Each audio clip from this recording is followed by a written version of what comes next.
The wind is blowing the tarp a little, so I have the tarp a little low.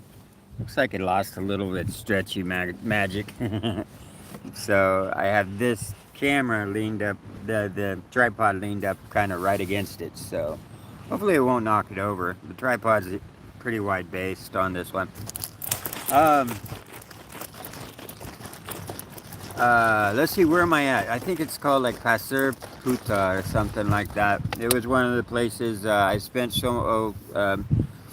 I know I haven't gotten in the last two videos out. They're uploaded. I just need to spend up the time uh, getting the thumbnail on it. Not yesterday, the day before. I was just so busy to not busy, but wrapped up traveling that I didn't get around to getting the thumbnail on the previous day's video and uploaded. So I'll do that. I'll do a little catch up work after I get off the stream here. Anyway, good morning, everyone. See who we got here. Doug and Flea. Hey, how you guys doing this morning? Here I am, 6:16 a.m. checking if American has a live stream schedule. Apparently, I have no life. Hey, brother, I was up till 4. So I posted that live stream around that notice around 3 o'clock. I'm not sure if the time shows up when you actually post it. So I was like, I'm already up, So what had happened was I was trying to fit together some live streams and not live streams, excuse me. My brain's not working right now. I still gotta drink some of my coffee. Uh, this pre-mixed coffee is good, man. Just for if you want to make some cold coffee. It's not bad at all. I'll show you guys around a little. I'm just gonna. I'm waiting for a few more people to jump in, but before I kind of just show you where I'm at, I'm in like what they list as a campground. It says it's called 1,000 year. That's all it says, 1,000 year, and it's kind of. I'm assuming just a place that's good for camping. It didn't look like it was never ever a pay for one. But yeah, so I ended up staying up, Doug, last till about 4 o'clock because I was trying to get some shorts finished. Because I just want to try and get a few shorts, just like maybe hobo tips or whatever. Like my last one was just how I string the tarp. So when you get a sag, you can see like right here, there's quite a bit of sag, and the distance is about seven not paces but strides. So a stride is one step and a pace is actually 2 steps. So if you're measuring but I have the tendency to call it paces too. It's just 10 paces when you actually mean strides because it's only one step. So one is a stride, two is a pace. So if you didn't know, so 7 paces, or there I go, 7 strides is good enough to tie off the tarp. Any less than that, I can still tie off the hammock, but I can't tie off the tarp without doing some type of jerry rig, like slightly wrapping it or something. But once you get to 7 or 8, you have a tendency for your hammock to start sagging. And there's a few fixes. One is to tie it off down below, but that still causes your tarp to actually loosen up when you sit in it, because now there's not any upward pressure from the ridge line. So the trick for that is elastic bands, and I had one sitting around here. Here's one right here.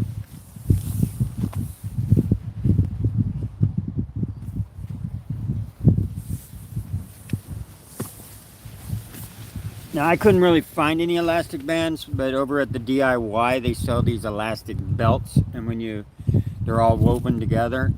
I just cut up apart one of those, and I got these elastic bands out. So you put these on nice and tight, so like stretched out really nice and tight. So when you do sit down and that give on the tarp, these take up the slack and put a little more tension on the line. The heavier the elastic, the better. This one kind of have to double up because it's kind of a thin elastic. The only reason you need your tarp, otherwise you get this, you know. This tarp is actually stretched pretty tight. So, anyway, yeah, so the trick is just to tie off the ridge line to the tarp below the ridge line of the actual hammock. And I saw someone, that's the way he had it set up, so I just started mimicking it, and I figured out fairly quickly what the reason why. The only reason is with the smaller tarp, with the Hennessy hammock, the tarp it comes with, they're thinking weight more than anything. This is the hex fly. This is a lot larger, so the wind can't blow up underneath, the water up underneath, the rain up underneath the tarp as easy as it can with the original smaller one. So you kind of need that one form fitted to right on top of the hammock itself. So yeah, the slightest. Really, that other hammock, the other tarp, is really only good for a light downwards rain and not a storm. So this one can handle the storm a little bit better, but same thing. Too much wind, you get this flying squirrel effect, and you really have to be tied off really tight to get through a storm. Anyway, let's see what we got here. Flea says,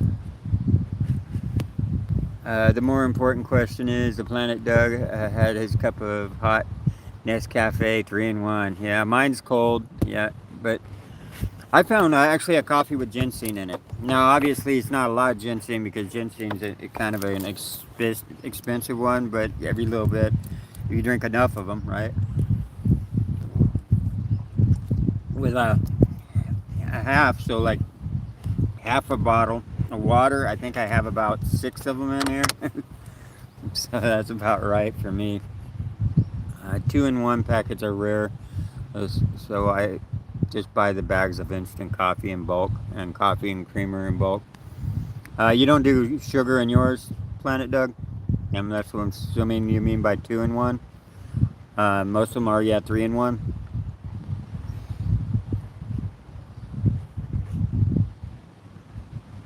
Cafe 21 does a 2-in-1, but it costs so it's raining in Kling Valley. Yeah, so the storm last night that started picking up, I filmed some of the lightning last night that was out over the water. It kind of looked like it just missed me. So I'm using the same rain radar, you know, that's not a forecast, it just tells you where the rain's at presently. That you actually you suggested, Flea, so that's the one I'm using. It's actually pretty good. You're not late, Matt. I haven't shown anybody around yet, so I just we were talking about I stayed up till 4 trying to do a short. Well, the short didn't make it 4 o'clock. The fact is when I try to do the short and just upload that and get the music and all that, by the time I started the editing, it was already going on late. So it was like already 1 o'clock when I started editing. If I don't start by 8, because you got to figure at least 4 hours in editing. It depends on how many corners you want to cut. You can save time without using music. Done. You know, you just saved yourself a good 45 minutes, possibly, unless you're not picky with the music and you just pick whatever. If you don't title anything, you know, like if you don't like put in the words of where your location, although I'm getting better at that. It's just anytime I pull out my camera and I film, I drop a dot in Google Maps, and that way I know, okay, I need to label this, and then this. And if I didn't drop a pin in Google Maps, don't go back over and trying to search for the area. When I first started editing, I used to like, oh yeah, I forgot to drop a pin on this, and go back and look for it, you know, and zoom in and make sure, you know, with satellite view that it was the right location, and it took forever. I mean, it still takes forever. So skipping labeling is time saving. Doing the transitions really isn't, because at least on at least on UCut, the app that I'm using for editing all my stuff on my phone, which is a good app and it's very cheap too. So if you want like just to use the free version, which I recommend just use the free version, you get like 80% of it for free. And then if you want one of their ones that's a pay for thing, but you still don't want to pay for the, like, if you want one of the transitions that's not listed, part of the 20% that you have to actually pay for, well, they have a side deal that, hey, well, then just watch this commercial and we'll give it to you for free, right? So you watch a minute commercial and you get whatever transition you wanted or whatever for free. And so they give you a workaround for even paying the amount. Now, if you just want to pay, they give you a lifetime. Now, I not sound like a commercial here. They should sponsor me. They should, because I use them. I might as well. But they give you like a. So I support anybody that basically gives away almost all their product for free. Now, Google was one of the reasons I supported Google so much, is because that initially on the surface, all their apps and everything are free without the advertising and stuff. Yeah, they're doing data mining on you and they're selling your information to other places and stuff, but at least they didn't always have the annoying commercial right up front. And they're working on a free platform, Android. Google's the one that really kind of got Android going. But anyway, so UCut was kind of the same way. So I support that. And what they did was they're like, if you want to buy the pro version, it was like, well, then just give us $39.99 and you get it forever, and as many devices you want to put it on, So if I have it on multiple phones, I can have it on multiple phones, and it's only $40 for a lifetime. So no matter how many more songs that they might add, they have a small selection of songs, but they do have a selection of songs. But then they say go look for audio library on YouTube is the safest bet. They actually have a little, you know, but they also list where they get their music from, and you can go look at those spots. But yeah, so anytime they improve their app, you're getting it for free, and it's like $40. I'm like, I don't mind actually spending $40 on something I support, because they're giving almost everything for free. But if you're doing editing on your phone, go check that out. I don't know what the other ones are like because I never used them. It could be a good editing app. Could be a good editing app, or it could be just crappy. But I've never done a comparison. I'm just happy with it. I'm still learning all that stuff. I know probably about 5% of its capability, and it's not too confusing. I mean, they're all intimidating. I think I probably ran into some of the more earlier apps when I used to mess around on computers for editing, and that was frustrating. It was like they're very confusing, and I think, Doug, you know which one I'm talking about. You work with some of the more confusing editing apps, but yeah, editing can be very intimidating at first, and UCut is a little intimidating, but you start learning your way through, and then you just keep discovering more and more stuff that you're overlooking on it. So if you want to get into editing, starting a YouTube channel, you can just follow what I did. The only difference though is so if I had to do it over, I would still use UCut because you can do it on your phone. You're gonna need a good phone for the editing software. Even though it's on the phone, it really is it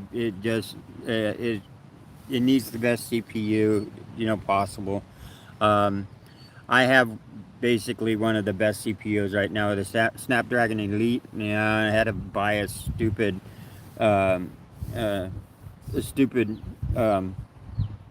high-end phone just because the lower-end phones were not handling the processing requirements of the UCut app. And what happens is, if UCut doesn't have enough processing time, you'll start editing something and you might try and put in a transition which overdoes the processing and sends you all the way back to the very beginning of the timeline.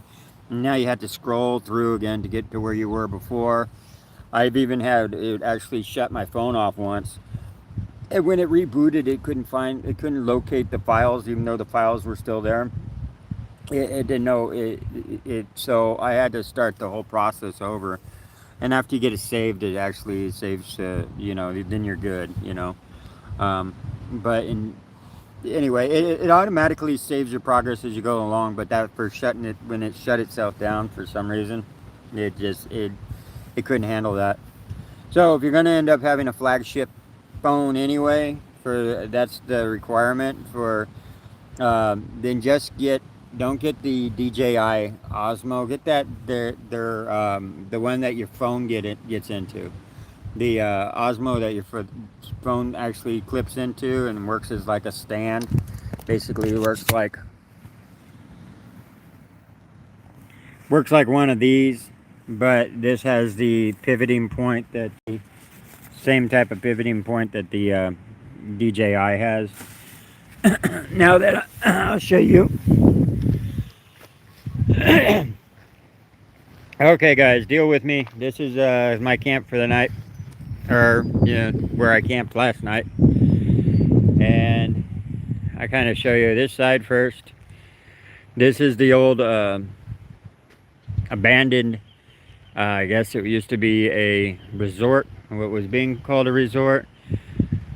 Google Maps has right here this listed as a campground called 1,000 Year. All right, at least a camping ground. And that's the hex fly. You can see how much bigger it is. And what I was talking about, you need to tie off down below. I actually had to bust out some rope I've been carrying around for a long time because tree straps not big enough to go around this. I don't have the bigger ones. And yeah. Anyway, so let's see. No, so Matt, no, I haven't heard anything from Hidden Hammock. So I might as well put that out here right now. Hidden Hammock's been if you guys don't know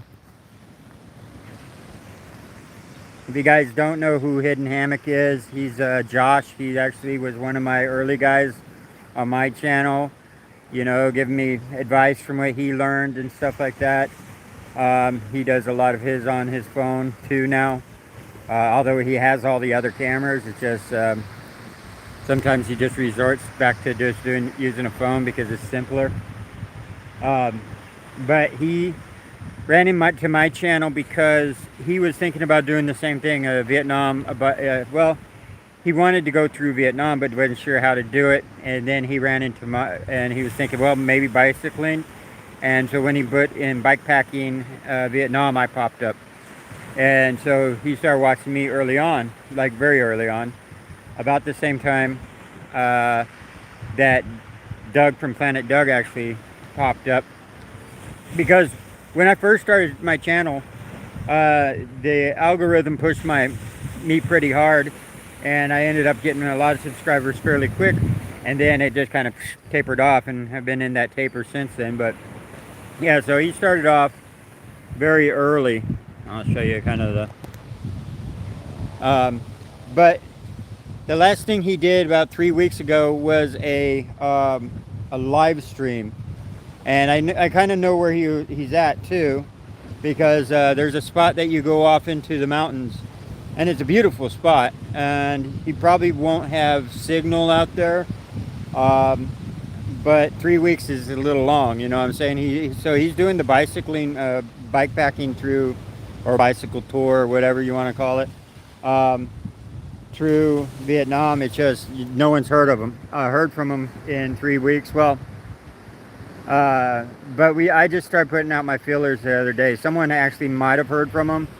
They just haven't said anything, because I just asked the other day. So if any of you guys hear any information about Josh from Hidden Hammock, if he's doing okay, did he get sick, did he get hurt, did he marry a Vietnamese chick and now he's settling down, you know? So I mean, these are all possibilities why he would go missing in action. So yeah, just if you guys hear anything, definitely share it on my channel. And if you just tell them to, pop in and say hello, to make sure we just do a wellness check on them. So yeah, so Matt, no, I haven't heard anything from Hidden Hammock yet. So, but as soon as I do, I'll throw a post on my board. Um, so let's see. So how's the signal? Am I breaking up at all? Here, let me show you the ocean.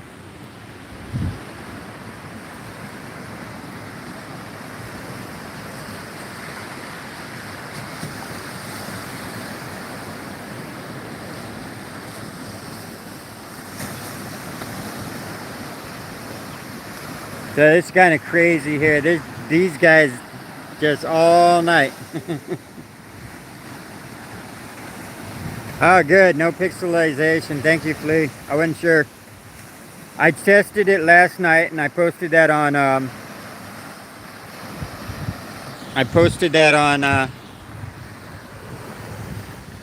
the Telegram board, but I wasn't sure.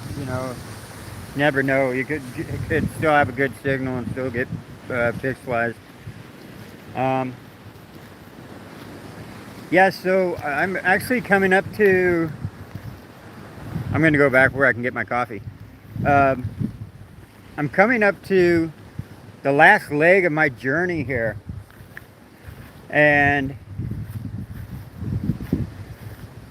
then I'm going to be crossing across elephant country through the mountains, which is going to be a lot harder. Good for TV, right? And excuse me, I had to put this back in here so I can free up my hands without turning it off. I did that once. I hit the off button with the so yeah, so is Kota Baru is nearby. So if you guys want to look up where I'm at, I updated my location in the Google Maps journal. Link in the description to any of the videos.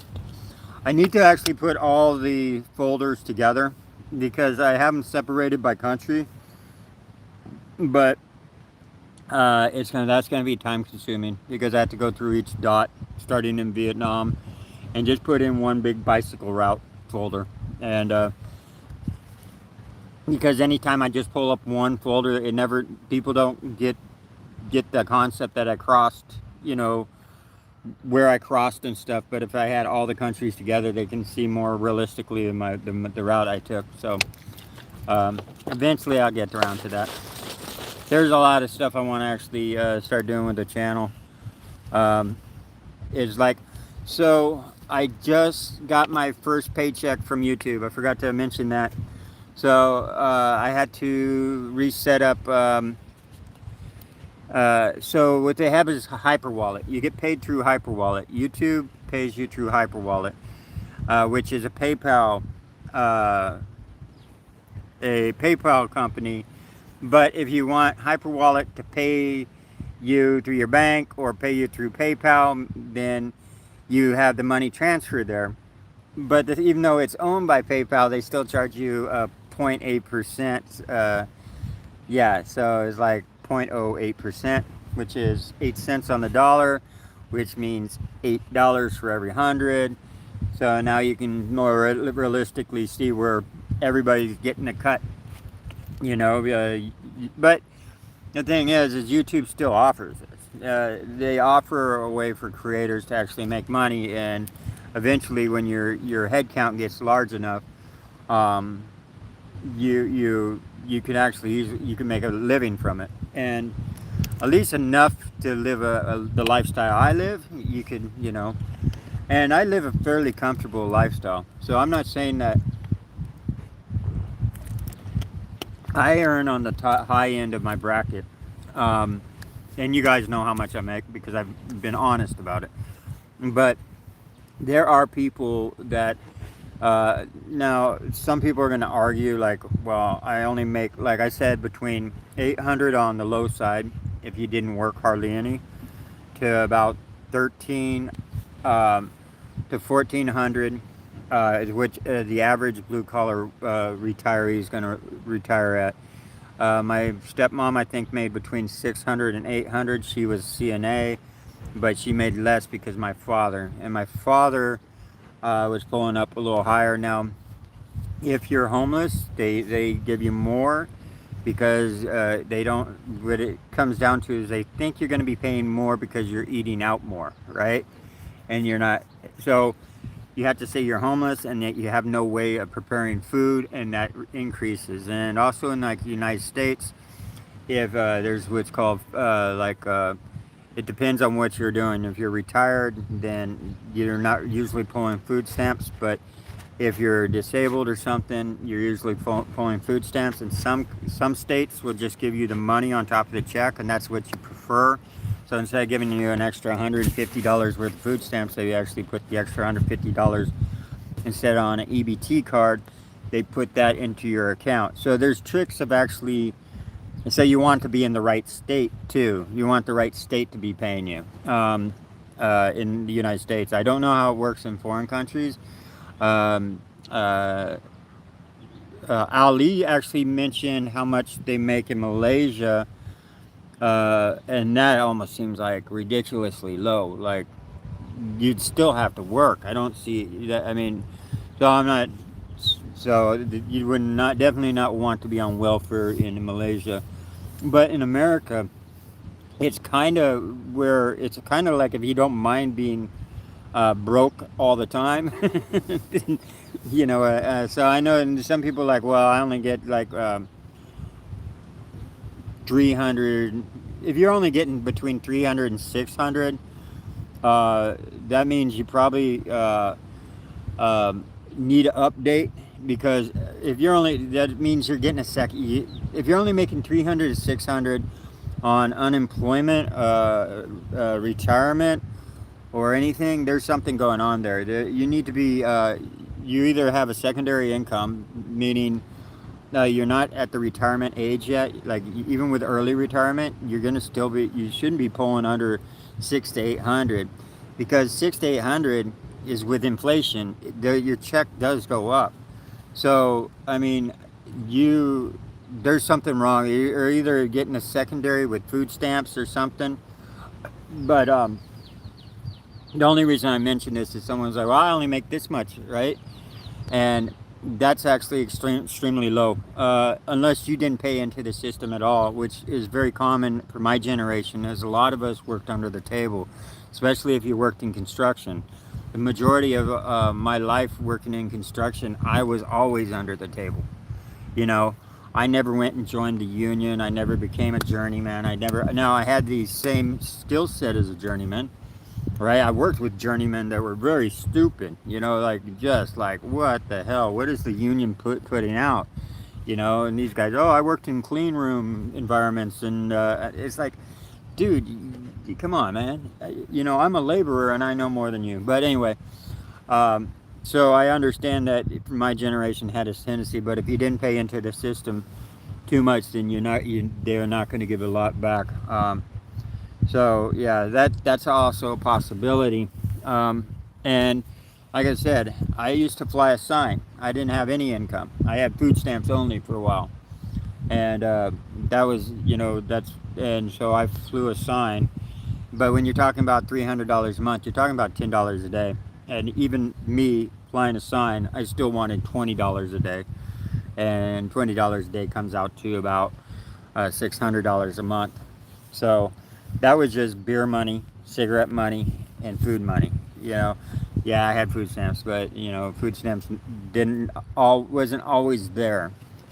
Meaning, a lot of times you had to be in a spot where they could physically mail your booklet as food stamps to. Now that it's all on EBT, I think it's a lot better, because you can just get and it just naturally recharges. Anyway, if you guys didn't know that about homeless people, is that's very common. Someone wanted to know, how do you sell food stamps? Well, back in the days, you you just sold them for 50 cents on the dollar. And who do you sell them to? Well, usually other people that are having a hard time buying food, you know, so other homeless people, other people with struggling families and stuff like this are the ones buying your food stamps. So you already know the people you're selling it to pretty well, or you're in the same ring of poverty with these people.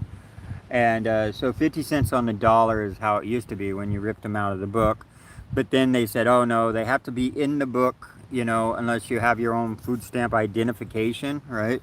So people started wanting to buy them while they're still in the book, not ripped out, because the grocery markets were getting upset about that. And yeah, so $100 in food stamps would cost you $50.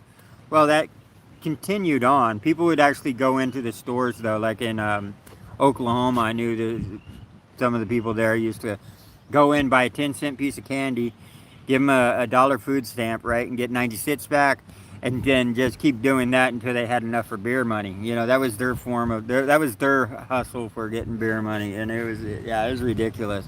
You figure they spent more money driving around to all the stores trying to get 90 cents at a time. But eventually they make their beer money. But the EBT card was to actually kind of stop that. You know, it was to go paperless too. But it was to actually stop a lot of that getting the change back, because now it's just a straight balance. But it made it a lot easier on families that are new to the food stamp world. My mom used to be always getting embarrassed because we grew up on the government cheese and the powdered milk and all this stuff, right?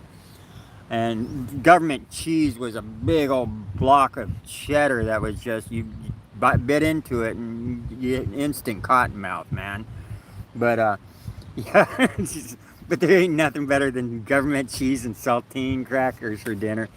Um, but um, but there was an embarrassment factor there, and the EBT card took that embarrassment factor, ripping out, you know, buying all your food, because you normally would only buy once, you know, because that way you save yourself the embarrassment of doing it several times. So it was one big shopping thing, and then buy it with the food stamps. And you had to be really careful because you wanted to get the right amount, and if you bought too much, then that was like you were taking stuff out, and that's even more embarrassing.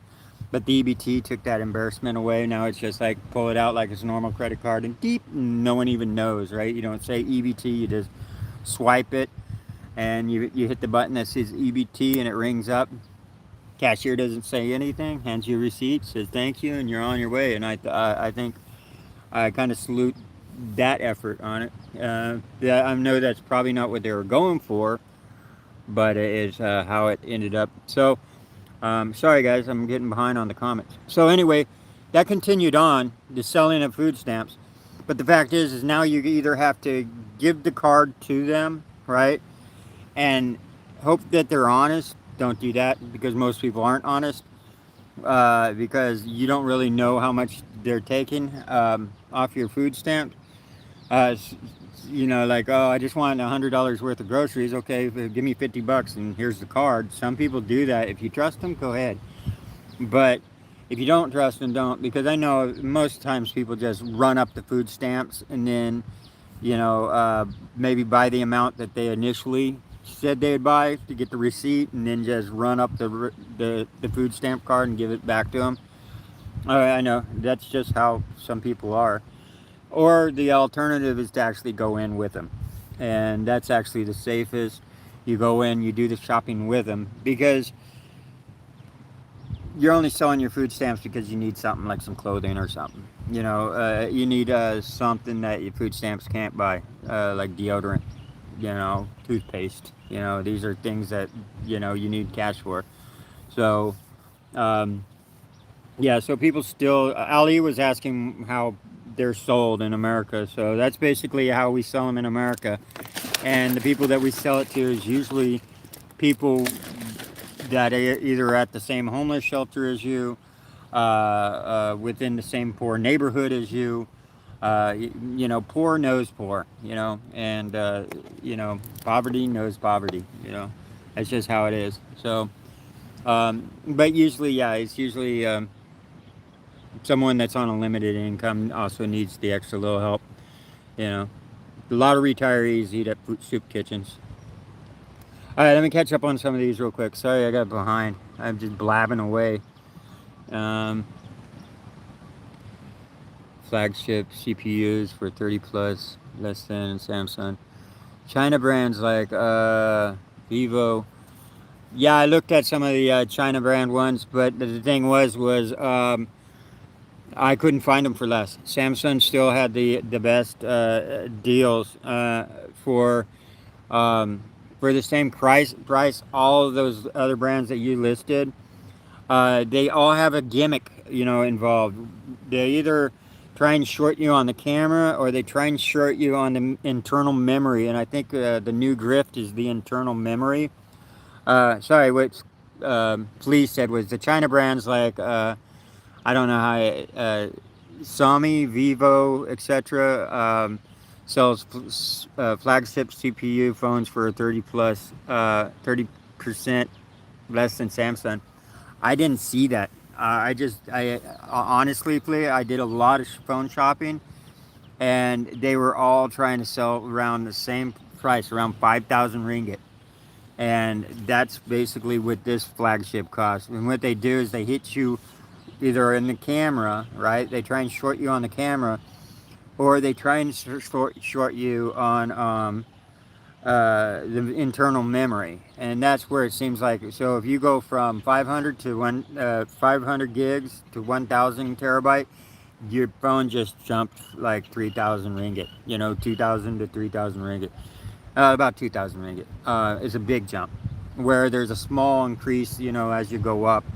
Now, the only one that didn't seem to short you too much was Samsung. Samsung went for the size of the screen, and I actually kind of like the smaller screen. But like the what is it? The A18 processor within the iPhone 16. Um, they actually short you on cores, so they have less cores, on the processor working, and where Samsung didn't do that with the Snapdragon Elite processor. They just try to reduce the screen size and also get you on internal memory on between the 500 gig and the 1,000 terabyte internal memory.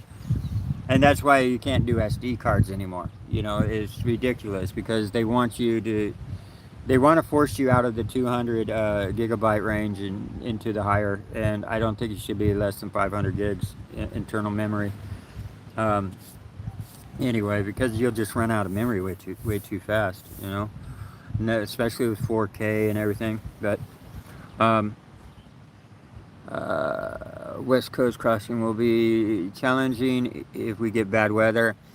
Yeah, it will. So yeah, once I start going over the mountains and stuff, the rain's gonna put a hamper on the wet jungle. That's honestly because I'm gonna have, when I'm going over from the East Coast to the West Coast, I'm gonna have to try and put down more kilometers, but it's not gonna be possible because of the mountains. And so the hard part is not getting into the bush too much, because now you're going to get into the insects, snakes, and elephants. And but who knows? I've crossed over across in Thailand, and I was able to weave through the mountains fairly easy there.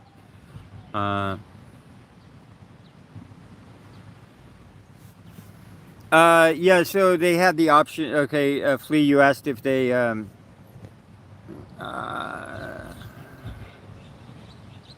Assalamu alaikum, my big brother. Hey, Ali. Sorry, I'm catching up on. Flea. Yeah, they have all the options there. The bank is the cheapest option. Just have them directly into my bank. That's only 3%. Google Pay is cheap. The rest of them are 8%, 0.08%. So 8 cents on the dollar. So the only reason I'm not doing it with my bank is because right now I have to, it's that two-step verification for everything. They want a phone number for that. So PayPal's already set up. Now I have PayPal set up to my bank. I did that before. I had that from the United States, so nothing's changed. trying to set up a new account with through being outside the United States. Um, it just it's my bank will try and want to. I can't even do the app anymore. I have to actually log into and out of my bank online. That was my go around. And so I can't get, like, as soon as I purchase something, I don't get the app telling me, oh, you just purchased this or something. I actually have to physically get online and check my account to see where it's at now. But the reason why is they want a U.S. number to contact me. Um, so I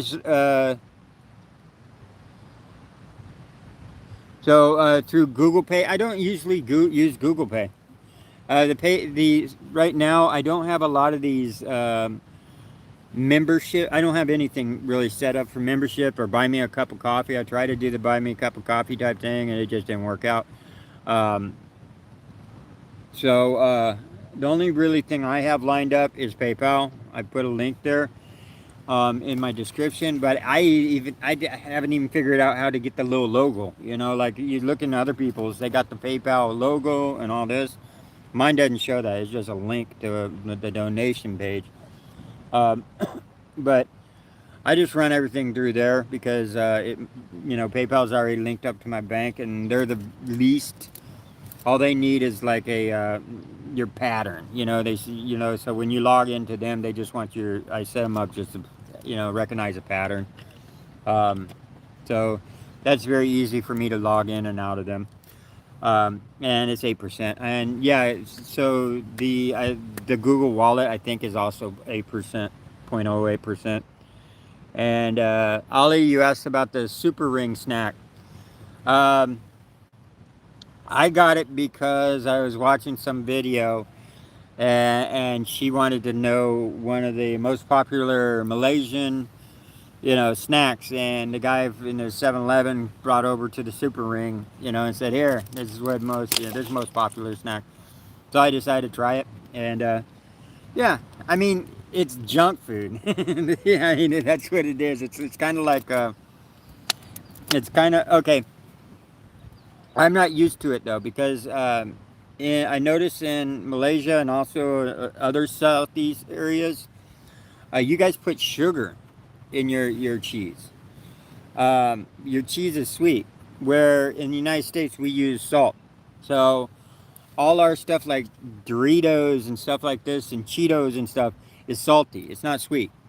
So the majority of the cheese snack foods, and even like I've even had some pizzas that were like, oh, it's like this isn't cheese. It's so those, even though they're cheese snacks, it doesn't register as a cheese snack because it's not salty. To me, sweet is not cheese. You're not supposed to have. So I don't know, and it's not just Malaysia. It's Southeast Asia. I notice in a lot of spots. It's just I don't know what the thing is, but then again, I mean, we add salt to it. If you ever try cheese without salt, then you'll realize it doesn't taste like cheese either. So really, when you say you like cheese, you're really just saying, oh, I like salt. Or here in Southeast Asia, I like sugar. And so so do I like it? Yeah, it's all right. It's just I'm used to Cheetos. I'm used to old American Cheetos. And even your Cheetos here are different because in America, we use all the chemicals that you can think of that's going to give you cancer and kill you quickly. Yeah, we just eat that. We eat that crap up. Cancer tastes so good, man. It does, and that's why we're having a little bit of an issue in our country, because why are we consuming all the poisons and we're in other countries don't need to, you know, consume the same poisons? It's like, oh, this brand isn't legal. I mean, you look at Cheetos, they're different. The Cheetos and Doritos and everything, they're not the same. They're not the same formula. They don't have the same taste as over in the United States. Because in the United States, they experiment with stuff like, right, which chemical will make this chip addicting, or make you feel like you're hungrier, or honestly, I think they try to make a Dorito flavor that actually made you more hungry as you were eating it, so you'd consume more. And that's just ridiculous, so, yeah, so I think we're in the process, but it's funny because we have the biggest, most healthiest food products in the world, but then again, we have some of the most healthy minded people too. But if you want to eat healthy, like farm fresh, you're going to be paying a lot of money for it. Fresh choice and grocery stores like that are ridiculously high. Um, so, all right, let's see. Da, da, da, da. It matters if you are video editing. Video editing needs all the resources, kiddo. Yeah, yeah. So, unfortunately, yeah, video editing takes a lot.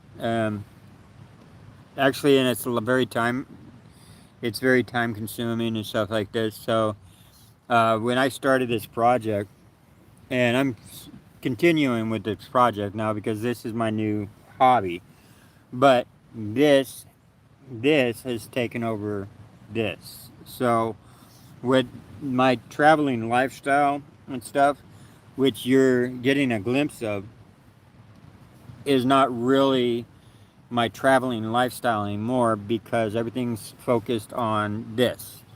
Everything's focused on, like, so just like when I'm riding down the street, anytime you see an actual me with the camera out and riding, that requires me to stop, pull over to the side, pull it out of my pocket, take the lid off, put that back in, pull it out, make sure the traffic's good, get on, start pedaling because you don't want to start as you're pedaling. So get pedaling first and then film it, right? Film whatever. That's assuming you didn't have to come back on a place. Go, oh, this is nice. Turn around, go back to the beginning, film it, and then stop again. Pull the lid back out, put it back in your pocket and stuff. So it's like instead of just like where it seems like on video that you're just seamlessly riding down the street. It's not. It's ride stop, ride stop, ride stop, and you want to also be careful of too many of those and it becomes a super long video and it takes you forever to edit. And so although the majority of the time I'm just pulling out, I film one thing, I'm done, I stick it back in my pocket. I don't have to think about what I'm saying because a lot of time I just don't say anything. If I don't have anything to say, I won't say anything. So even me, I'm very minimalistic to it, but then like as soon as the day is over and you get your camp set up, it's right into editing, and then that editing takes all the way through the night, and then maybe jump up and do a live stream, and so what happens is it just eats up all your time. So when something like something that needs to be handled with the bank, or like with me getting that strike and stuff, I needed to actually, what ended up being like a 1 day, just the small little things like setting up the tax things, which was not a big deal, trying to get the strike done, all this stuff, and just trying to figure out what my options were and stuff. That ended up taking 4 days just to get a few very small things. Well, the last day was just, I wanted to get some rest because it was 3 days of just spending just to try and get a few little small things done. And, but what happens is, yeah, so when people are like, hey, do you do any of the other platforms? Uh, do you do like Instagram and Facebook? And honestly, the answer is no, because you can't. Unless you're gonna do what everybody else does, hire someone. We call them fixers in the United States. Movie stars have them. Fixers are the ones that do all your tasks for you, and here they're called video managers or multimedia managers, or and basically you just shoot the raw footage and send it in to them, and they do the editing. They'll do the thumbnail or whatever. It depends on which agreement you have with them. But they handle the aspects of all the social media. That's when they can put you on all the platforms. Plus, maybe if one day when I'm just now reaching out to TikTok. But like I said, this has been a non-stop growth thing. So it's not like I'm ignoring anything. I just don't have time for the other platforms. Um, uh, say salty food, eh? Most of my junk foods are sweet. Also sweet. Yeah, so yeah, I guess that's the thing is Ali was saying salty foods. Most of my junk foods are sweet. I got peanuts, also sweet. No salty peanuts. Uh, yeah, that's the. So I guess you can either be two things: salty, a person that prefers salty snack foods, or one that prefers sweet. And I come from a heavy beer drinker, you know, or actually I was a heavy alcoholic of all alcohol. But like hot days in Arizona and stuff, I did get a nice big old ice beer. Yes, ice beer. Ice beers. There's nothing better than you. So the trick with ice beer is you have to get the strongest beer you can get. So like, so what's called like Steel Reserve, 211 Steel Reserve. That's the one most of the hobos drink, just because the 211 on it is the I think the Greek symbol, the alchemy symbol for steel, and steel being the train, you know, like the train tracks. So, you know, a steel rider is a hobo, is a person that hops the trains. So, but it's also 8% alcohol, 8.1% alcohol or something. So you need that. And it's not the best tasting beer. It's a sweet beer almost, but you need that in your cup of ice. That way, if you're out there working in the garden or something in Arizona and drinking on your beer or whatever, it melts. It doesn't get watered down too much because it's already super strong beer. Um, I know they have beer up to even 12%, which is crazy, but there are a few. Um, so being a beer drinker, you end up getting more into these salty snacks, you know. So that's basically so. Yeah, it's always it's salty. So it's a habit I never broke, just from my drinking days. Um, yeah, but other than that, you know, when it comes to sugars, I drink sugar liquids all the time. Um, yeah, I'm just a huge like energy drink, all that stuff. So I do consume a lot of sweets too. It's just always in the liquid form. So how? Oh, crap! We're at 52 minutes, guys. I've talked long enough. All right, guys. I'm gonna wrap this up and let's see. Start planning my push up north here. I don't know what the road looks like from here on out. Um, but that's kind of how I do. I kind of figure it out as I wake up and just head in the direction I need to go. But yeah, we're coming up to the last leg of the journey. Um, and then after this, I just have to find a wife and settle down. I'm just joking. I don't know what I'm gonna do after. I think if I don't know what I'm gonna do, like which adventure comes next, I'm just gonna keep cycling. That's my point. It's just, but some of the possibilities is that raft trip and also is international freight train hopping. But you know, there's legalities on that one. So it's against law no matter where you go. It's just, you know, if I'm doing something like that and posting on YouTube, I could get in a lot of trouble. I don't know. I don't know how Vagabond gets away with it, but he does. So I'm kind of following in his footsteps. He's from Russia. Um, and I'm going to have to watch a few more of his videos to see what type of legality problems he might have gotten into. But the thing is even Stobe the Hobo, you know, he's doing it in the United States. It's still illegal in the United States. So, and any of the videos like Shoestring and all them, it's still illegal in the United States. Yeah, it's only like $150 fine if they do catch you. They don't really whoop your ass anymore. They could, but they really don't. But yeah, it's so yeah, I'll look into that. I've already gotten one strike that got resolved. So why not try and go for another? All right, guys, I'm gonna go ahead.